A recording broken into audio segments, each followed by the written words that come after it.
បាទសួស្តីបងប្អូនទាំងគ្នាបាទនេះគឺជារថយន្ត Kia 2កន្ទោ S 2026បងប្អូនណាបាទស្អាតមែនតើបងប្អូនឃើញនៅក្នុងនេះសិតតែ Kia 2កន្ទោ S តែម្ដងបងប្អូនណាមានគ្រប់ពណ៌នេះពណ៌តំណគោឬពណ៌ស្លាយនេះពណ៌សបងប្អូនណា026បងប្អូនមានតែ800បងប្អូនអាចយកឡាននេះទៅប្រើបានបាទយើងបងរំលោភបងប្អូនបាទចូលរួមមុន 5% ឡើងទៅយើងយកឡានទៅប្រើបានណាហើយបងមួយខែតែ200ជាងអញ្ចឹងជំរឿនបងមានច្រើនបងចង់បងប្អូនចង់បង100ជាងក៏បាន200ជាងក៏បានបងប្អូនណាបាទហើយសម្រាប់ហើយខាងក្នុងបងប្អូនឃើញគេពីកន្ទោ S របស់យើងបងប្អូនឃើញគឺកញ្ចក់ប្រភេទអូតូតកង់នេះគឺប្រភេទអូតូណាបងប្អូនណាបាទហើយកញ្ចក់ក្តោបអូតូពេលដែលបងប្អូន lock គឺវានឹងធ្វើការក្តោបអូតូឲ្យបងប្អូនអាចក្តោបពីក្នុងក៏បានในការ design បងប្អូនឃើញគេធ្វើពណ៌ទឹកមាសបាទជាកូនភ្លើងកុងទ័រនេះគឺប្រភេទ digital ណាបងប្អូនបាទកុងទ័រ digital ហើយប្រភេទពូគឺស្អាតបងប្អូនណាទុំងាយស្រួលមើលមែនតើបងប្អូនណាពណ៌គាត់ design លាយពីពណ៌ដែរស្អាត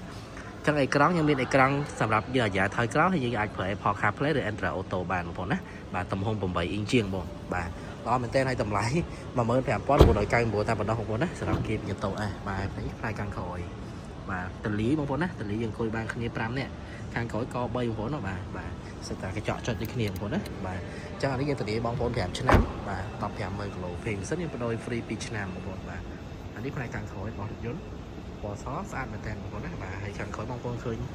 បងប្អូនទទួលបាន sensor 3គ្រាប់បាទហើយនឹងកាមេរ៉ាក្រោយជាមួយក្នុងការចូលចតណាបងប្អូនបាទនេះកាមេរ៉ាខាងក្រោយបងប្អូនបាទហ្នឹងហើយអញ្ចឹងល្អមែនតើសម្រាប់ option នៅផ្នែកខាងក្រោយតលីដែលបានគួរសមបងប្អូនណានេះផ្នែកខាងក្រោយបាទហើយនេះកង់សកួរមានណាប់ដូរណាប់អីខ្ចៅអីគឺមានទាំងអស់បងប្អូនណាបាទទិញឡានខ្លាញ់គោគឺមាន option គ្រប់ឲ្យបងប្អូនតែម្ដងបងប្អូនបាទសម្រាប់កាមេរ៉ានេះគឺពីកន្ទោបាទអញ្ចឹងប្រភេទពីកន្ទោ S នេះគឺលក់ដាច់ខ្លាំងបងប្អូនណាបងប្អូនចាប់អារម្មណ៍អាចធ្វើការមកមើលផ្ទាល់បានបាទនេះពណ៌របស់គោនេះបង្ហាញគ្រប់ពណ៌ជួយបងប្អូនទាំងអស់គ្នាតែម្ដងបងប្អូនណាបាទជាគៀងគុជមួយបងប្អូនណានេះជាគៀងគុជបាទម៉ាស៊ីន1.0 3ម៉ាស៊ីនបងប្អូនណាបងប្អូនផ្លូវ150,000តែប៉ុណ្ណោះបាទអញ្ចឹងបងប្អូនបាទចាប់អារម្មណ៍ទិញដាច់បងប្អូនតម្លៃដូចគ្នាបងប្អូនណាបាទមកមុនបានមុនបងប្អូនបាទអរគុណបងប្អូនទាំងអស់គ្នា